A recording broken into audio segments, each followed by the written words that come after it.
કોટની સતનામ અને જલારામ હોસ્પિટલ પર ગંભીર આક્ષેપો લાગ્યા છે। તબીબોની બેદરકારીથી મહિલાનું મોત થયાનો પરિવારે આક્ષેપ કર્યો। પ્રસૂતિ માટે મહિલાને સૌપ્રથમ જલારામ હોસ્પિટલમાં દાખલ કરાયા હતા। તબિયત ન સુધરતા મહિલાને સતનામ હોસ્પિટલ લઈ જવાયા હતા। પ્રસૂતિ બાદ નંદનીબેનનું સારવાર દરમિયાન મોત થયું। મહિલાનું મોત થતા પરિવારે હોસ્પિટલ સામે બેદરકારીનો આક્ષેપ કર્યો। બંને હોસ્પિટલ સામે કાર્યવાહી કરવા પરિવારજનોએ માંગ કરી છે। મારી દીકરી છે ને એના જેઠના દીકરાની વહુ છે। નાનપણથી માવતર મરી ગયા, ધણી મરી ગયો, તો આ દીકરીને દવાખાને લઈ ગયા તો એને કોઈ જાતનું કીધું નહીં। હાવ સારું થઈ ગયું તો પછી બલેટ ચડાયું તો મોઢામાંથી બલેટ પરબારું જ નહીં રહ્યું। બીજું અમારે શું કેવું સાહેબ, હવે અમારી દીકરી જેવી લઈ ગયા એવી અમને હોપી નહીં પાસ। અચાનક જ એને અમને કીધું નહીં, જાણવું જ નહીં ડોક્ટરે કાંઈ કે આ દીકરીને આ તકલીફ છે, ડોક્ટરે જાણવું જ નથી અમને। ડોક્ટરની જ બેદરકારી છે, આમાં ડોક્ટરની જ બેદરકારી છે। 5:30 વાગે ડિલિવરી થઈ ગઈ, પછી એના અડધી કલાક કે પોણી કલાક પછી છોકરીને ટાંકા લીધા, જીવતા ઇન્જેક્શન માર્યા વગર ટાંકા લીધા તો છોકરીને ચક્કર આવી ગયા। સાહેબ મારી ઘરવાળી માથે ઉભી છે, મારી છોકરી માથે ત્યાં એની ઉભી છે, જીવતા એમને ટાંકા લીધા, છોકરીને ચક્કર આવી ગયા।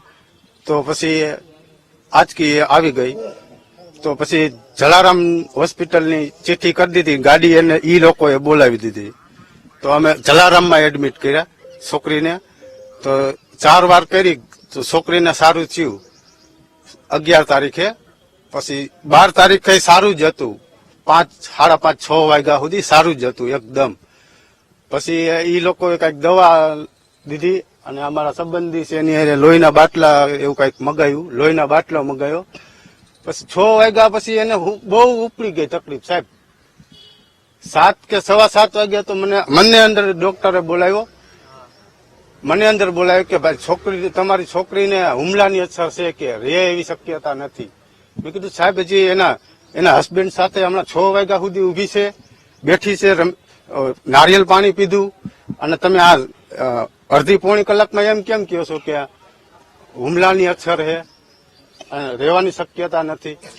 મારી દીકરી વહી ગઈ તો મને પાછી મળવાની નથી સાહેબ। બીજા કોઈની દીકરીઓને આવી થાય નહીં સાહેબ। એ ડોક્ટરોને સજા મળે। સતનામ હોસ્પિટલમાં લઈ ગયા અને નોર્મલ ડિલિવરી થઈ। એની અડધી કલાક પછી એના ટાંકા લીધા જીવતા, તો એને એમાં આંચકી આવી ગઈ, તો ઇન્જેક્શન દીધા તો થોડુંક લેવલ થઈ ગયું। તો મેડમે જલારામની ચિઠ્ઠી કરી દીધી, તો અહીંયા 2 દી એડમિટ રાખ્યા। તો સોમવારે સારું હતું, મંગળવારે સવાર સુધી સારું હતું, 5 વાગે ખાટલો હોપવાના હતા, તો લોહીનો બાટલો મગાવ્યો, તો લોહીનો બાટલો ચડાયો તો મોઢામાંથી લોહી હાલતા થઈ ગયા। તો ડોક્ટર કઈક અલગ બાના દેવા માંડ્યા કે આમ થવા માંડ્યું, MRI કરાયો, CT સ્કેન કરાયો, તો એમાં કાંઈ એવું આવ્યું નહીં। પછી બધા એ રીતના એમ કહેવા માંડ્યા, અને 1-1.5 કલાક પછી અમને એ બધી જાણ કરીને અમને જોવાઈ જવા નતા દેતા। અમારી માંગ એ છે કે ડોક્ટરને સજા મળે ને સસ્પેન્ડ થવા જોઈએ।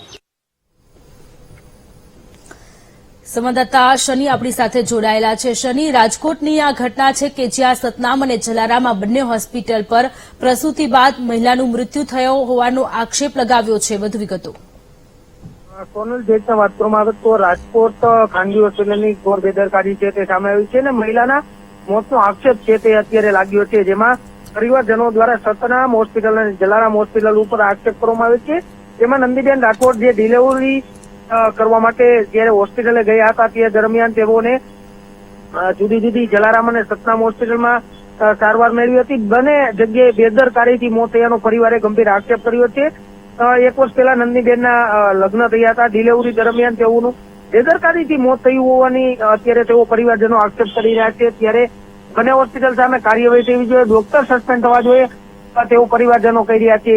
અત્યારે રાજકોટની હોસ્પિટલો જે રીતના બેદરકારી દાખવી રહી છે તેને લઈને અત્યારે પરિવારજનોએ માંગ છે તે કરી રહ્યા છે। જી શનિ, આભાર તમામ વિગતો માટે।